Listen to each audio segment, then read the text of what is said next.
രക്ഷാപ്രവർത്തനത്തിനായി നേവിയുടെ diving സംഘം ഗംഗാവലി നദിയിൽ ഇറങ്ങി. സ്പോട്ട് 4-ൽ സംഘം പരിശോധന നടത്തുകയാണ്. അരുൺ പാറയ്ക്കൽ വിവരങ്ങളുമായി. അരുൺ, സ്പോട്ട് 4 വളരെ നിർണായകം എന്നതിന്റെ വിവരങ്ങളാണ് അല്പസമയം മുൻപ് നമ്മൾ പുറത്തുവിട്ടത്.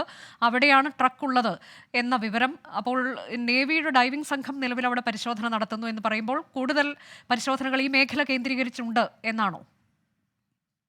അനുജ, അത് തന്നെയാണ് നമുക്ക് ഈ ദൃശ്യങ്ങളിൽ നിന്ന് വ്യക്തമാവുന്നത്.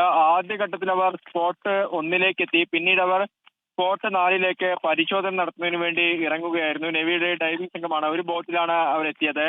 പക്ഷേ ശക്തമായ അടിയൊഴുക്കുണ്ട് അനുജ. ഇപ്പോൾ ശക്തമായ മഴയാണ് ഈ ശിരൂരിൽ, ശക്തമായ മഴയും കാറ്റുമാണ് ഈ ശിരൂരിൽ ലഭിച്ചുകൊണ്ടിരിക്കുന്നത്. അതുകൊണ്ട് തന്നെ അവർ ഈ നദിയിലേക്ക് ഇറങ്ങി നദിയിലെ ഒഴുക്ക് പരിശോധിച്ചു.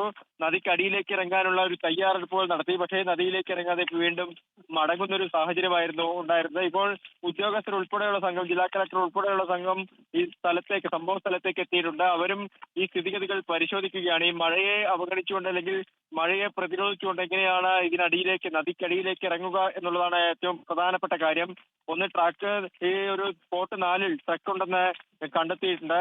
അപ്പോൾ അതിന്റെ അടിസ്ഥാനത്തിൽ ഈ സ്പോട്ട് 4 കേന്ദ്രീകരിച്ച് തന്നെയാണ് ഇപ്പോൾ നിലവിൽ ഈ ഒരു തെരച്ചിൽ മുന്നോട്ട് പോകുന്നത്. എന്തായാലും ഇപ്പോൾ കാലാവസ്ഥ മോശമായിരിക്കുന്നു. രാവിലെ മുതൽ ഉണ്ടായിരുന്ന ഒരു അനുകൂല കാലാവസ്ഥ മാറിയിരിക്കുന്നു. കാലാവസ്ഥ പ്രതികൂലമായി മാറിയിരിക്കുകയാണ്. ശക്തമായ മഴയും കാറ്റുമാണ് ഇവിടെ ലഭിച്ചുകൊണ്ടിരിക്കുന്നത്.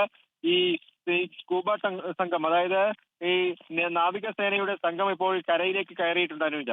ശരി.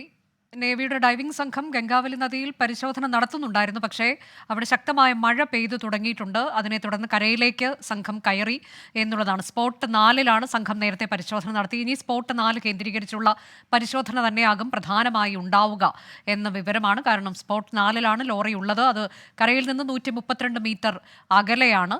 ചെളിയിൽ പൂണ്ട നിലയിലാണ് ട്രക്ക് ഉള്ളത് എന്ന കണ്ടെത്തൽ. അതിൻ്റെ ചിത്രങ്ങളൊക്കെയാണ് അല്പസമയം മുൻപ് 24 പുറത്തുവിട്ടത്.